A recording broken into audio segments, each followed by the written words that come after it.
हम बात करेंगे ओम्स लॉ पे। ठीक है, तो let's enjoy the video. Ohm's law पे ओके, बात किस पे करेंगे भाई? ओम्स लॉ पे। ओम्स लॉ हमारा क्या है? ओम्स लॉ ये कहता है कि अगर मान लीजिए जैसे ये कोई भी एक पोटेंशियल है, कोई भी एक पोटेंशियल डिफरेंस है, कोई भी एक पोटेंशियल डिफरेंस है, इनके बीच में भाई अगर वर्क डन हो रहा है, फ्लो ऑफ चार्ज भी हो रहा है, तो इसका मतलब क्या है? फ्लो ऑफ चार्ज अगर हो रहा है इसमें, तो इसका मतलब इसके अंदर कोई ना कोई करंट भी फ्लो कर रहा होगा। अगर इसमें फ्लो ऑफ चार्ज है तो इसमें करंट जरूर होगा, होगा कि नहीं होगा? तो इन्होंने क्या कहा, जो ओम्स थे, जो एक साइंटिस्ट थे, इन्होंने कहा कि जो पोटेंशियल डिफरेंस होता है वो डायरेक्टली प्रोपोर्शनल होता है किसके? करंट के। डायरेक्टली प्रोपोर्शनल किसके होता है? करंट के। ओके, अगर मैं इसका कोई भी एक ग्राफ प्लॉट करूं आपके लिए, जैसे मैं यहाँ पे पोटेंशियल डिफरेंस लिख देता हूं यानी कि V, और यहाँ पे लिख देता हूं इलेक्ट्रिक करंट यानी कि A, तो इसका जो ग्राफ है वो बिल्कुल स्ट्रेट लाइन होगा। जो इसका ग्राफ बनेगा वो बिल्कुल स्ट्रेट लाइन होगा। ये इन्होंने ऐसा कहा। इन्होंने एक एक्सपेरिमेंट किया होगा, कोई एक नाइक्रोन वायर का एक्सपेरिमेंट होता है, ठीक है, इन्होंने वो एक्सपेरिमेंट किया, तब इन्होंने ये डिसीजन, ये कंक्लूजन दिया हमें कि जो भी पोटेंशियल डिफरेंस और इलेक्ट्रिक करंट का कोई भी ग्राफ प्लॉट करता है तो ये इस बिल्कुल स्ट्रेट लाइन बनेगी, यानी कि कांस्टेंट रहेगी। अगर हम एक बात कहें तो कांस्टेंट रहेगी। तो यहां से हमारे पास एक रिलेशन निकल के आया, V directly proportional to I। Okay, अब बात समझिए, यहां पे अब हमने कर दिया V is equals to I, और ये डायरेक्टली प्रोपोर्शनल का साइन हटाने के लिए हमने यहां पे क्या लिख दिया? R। ये जो R है ये है रेजिस्टेंस। R क्या है भाई? रेजिस्टेंस, अवरोधक। रेजिस्टेंस यानी कि अवरोधक। भाई अब आप लोग जैसे मान लीजिए मैं आपसे कहूं रेजिस्टेंस बेसिकली होता क्या है, और इन करंट्स के अंदर या इन वायर्स के अंदर रेजिस्टेंस कैसे किया जाता है। मान लीजिए मैं आपसे कहूं कि कोई एक पतली सी गली है, मान लीजिए कोई पतली सी गली है, 8 फुट की या 9 फुट की गली है, ओके, और मैं आपसे कहूं कि इस गली में बहुत भीड़ है, इस गली में बहुत भीड़ है, बहुत, और मैं आपसे कहूं कि आप इसमें भाग के दिखाओ, तो क्या भाग सकते हो आप? नहीं भाग सकते। वैसा ही सेम इन वायर्स के साथ भी होता है। क्या होता है? जैसे इन वायर्स के अंदर रेजिस्टेंस दे रखा है हमें, रेजिस्टेंस मान लीजिए कुछ भी हो, कोई भी वैल्यू रेजिस्टेंस की, हमें उससे नहीं मतलब। मान लीजिए इसमें रेजिस्टेंस दे रखा है हमें, रेजिस्टेंस अगर दे रखा है और हम आपसे कहें कि इसमें आप करंट फ्लो कीजिए खूब तेजी से, तो रेजिस्टेंस करंट तेजी से फ्लो नहीं हो पाएगा आपका, क्योंकि फिर बीच में इसको जगह जगह रुकना पड़ जाएगा। रुकने से यहां मतलब है कि मतलब ये नहीं कि जैसे मान लीजिए रेजिस्टेंस अगर आपने लगा दिया है तो आपका पंखा ही बंद हो जाएगा, बिल्कुल स्लो चलेगा। आपने गांव में अक्सर सुना होगा कि लाइट धीमी है, लाइट तेज है, इसीलिए होता है। अगर लाइट तेज है यानी कि रेजिस्टेंस इसका काफी ज्यादा हाई है, रेजिस्टेंस इज मोर। अगर इसका रेजिस्टेंस हाई है किसी भी लाइट का या इलेक्ट्रिसिटी का, यानी उसके कहने का ये मतलब है कि तेज है। अगर हम कोई भी हल्का कोई इलेक्ट्रिसिटी अप्लायंस चलाएंगे उस लाइट पे तो डिफ्यूज हो जाएगा, यानी कि ब्लास्ट हो जाएगा उसके अंदर। इसलिए आप लोग इन सब चीजों से थोड़ा दूर रहिएगा। ओके, तो ये था Ohm's law, V is equal to IR, resistance. Okay, I hope आपको समझ आया होगा ओम्स लॉ होता क्या है बेसिकली। ओके, तो अब ओम्स लॉ दो तरीके से लगते हैं भाई। रेजिस्टेंस की बात आ गई, यहाँ पे रेजिस्टेंस की बात आ गई, तो रेजिस्टेंस का जो SI यूनिट होती है वो होती है ओम। रेजिस्टेंस की जो SI यूनिट होती है वो होती है ओम। रेजिस्टेंस की SI यूनिट कितनी होती है? ओम। ये जो साइन है इसे ओम्स कहते हैं। वैसे तो ओम्स लॉ कहते हैं, लेकिन इसे सिर्फ ओम कहा जाता है। ओम यानी कि ये वाला ओम नहीं, आध्यात्मिक वाला ओम नहीं कह रहा मैं आपसे, ये ओम अलग है और ये ओम अलग है। ओके, आई होप आपको समझ आया होगा। तो इसके बाद चलिए क्वेश्चन ले लेते हैं छोटा सा। सबसे पहले तो मैं इसके थोड़ा सा प्रूविंग पार्ट आपको दिखा देता हूं कि किस तरीके से हम इसको प्रूव करते हैं। जैसे मान लीजिए आपको इस तरीके से दे रखा हो, सबसे पहले तो हम रेजिस्टेंस भी दो तरीके से लगते हैं। कितने तरीके से? दो तरीके से।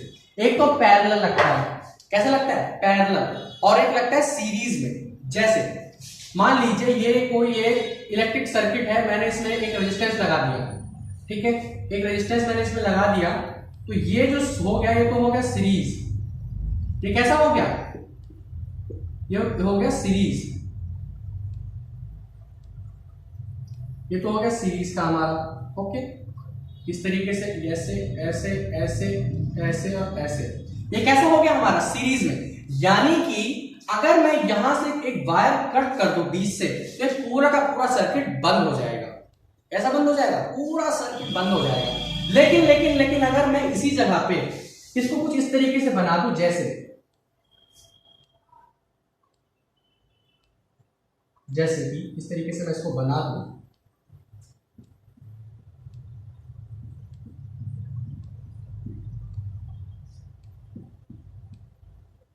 तो यहाँ पे मैं वो लगा देता हूँ, इसके लिए हम बल्ब लगा देते हैं, और यहाँ पे हम इसमें लगा देते हैं वोल्ट मीटर।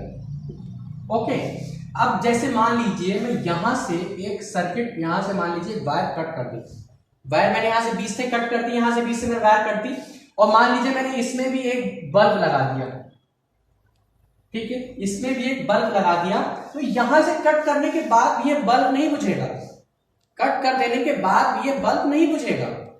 ओके, तो अब जो हमारी चाइनीज लड़ी आती है, जो अपने चाइनीज लड़ी दिवाली में लगाते हैं अपने घरों में, वो किस फॉर्म में होती है, सोच के बताइएगा, ठीक है, कमेंट बॉक्स में मुझे बताइएगा कि जो आपकी जो सीरीज की सॉरी जो आपकी ये चाइनीज लाइट्स आती है, चाइनीज लाइट्स जो आती है वो सीरीज में बनती है या पैरेलल में बनती है, मुझे कमेंट बॉक्स में बताइएगा, ठीक है। तो अब मैं आपको जल्दी जल्दी से इनके डेरिवेशन बता देता हूं। ये R1 दे रखा है हमें, ठीक है, और एक रेजिस्टेंस में इसमें और लगा देता हूं ताकि आप लोगों को समझ आ जाए कि दो रेजिस्टेंस कैसे जुड़ते हैं। ये R2, ये R1, ये R2। ओके, आप समझिए, हमें यहां पे क्या दे रखा है, V is to I R. कैसे दे रखा है, V is to I R. अब यहां पे देखिए, इसका जो I है, I तो इसका सेम ही है, एक ही I है इसका यहाँ पे, तो यहां से VI, ठीक है, और यहां से फिर हमारे पास R1 प्लस IR2, इस तरीके से तो देगा भाई हमें VIR प्लस R2। भाई ये दो हमारे पास वोल्ट दे रखे हैं, तो हम इसको इस फॉर्म में लिख देते हैं। ये जो वोल्ट हमें दे रखा है, ये इन दोनों को मिलाएंगे तो हमारा वोल्ट आ जाएगा, यही तो दे रखा है हमें। अब मैं यहां से V इज इक्वल्स टू, अब मैं यहां पे इसकी वैल्यू पुट कर देता हूं। वोल्ट की वैल्यू हमें यहां पे पहले से गिवन है, ठीक है, और यहां से अगर हम वोल्ट निकालेंगे तो यही तो बनेगा हमारे पास, ये तो बनेगा। तो वोल्ट, अब हम यहां पे इसकी वैल्यू पुट कर देते हैं, I R is equals to, I यहां से हमने कॉमन ले लिया, यहां पे बचा R1 प्लस R2। ओके, और इस I से मैंने ये R कर दिया कैंसिल, तो यहां से आ गया R is equals to R1 plus R2। आया समझ में, कहां से आया आपका रेजिस्टेंस निकालने का फॉर्मूला। मान लीजिए इस सर्किट में आपको दो रेजिस्टेंस दे रखे हैं, मान लीजिए दे रखा है हमें 3 ओम का और ये दे रखा है हमें 5 ओम का। ओके, और हमें पूछा है इसका टोटल रेजिस्टेंस कितना बनेगा, तो सीधा बोल देना आपको 8 ओम, बस कुछ नहीं करना, सीधा बोलना है छूटते ही। अगर रेजिस्टेंस में लगा हुआ है तो जितने भी रेजिस्टेंस है सबको प्लस कर दीजिए, वही उसका सम हो जाएगा। लेकिन अगर पैरेलल में लगा हुआ है तब आपको क्या करना है, देखिए, ये याद रखिएगा, V is equal to I R. इसी के बेसिस पे हम आगे भी सॉल्व करेंगे, ठीक है।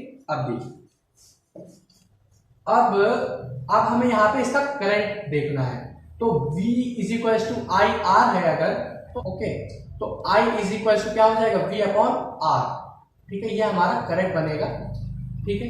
V is equal to I R, ये बनेगा हमारे पास, ये बनेगा I इज इक्वल टू, और अगर मैं आपसे पूछूं कि इन दोनों में कितना करंट फ्लो हो रहा है, तो I यानी कि यहाँ पे I है, यहाँ पे I1 और यहाँ पे I2, यहाँ पे भी एक रेजिस्टेंस लगा देते हैं हम लोग बीच में, ठीक है।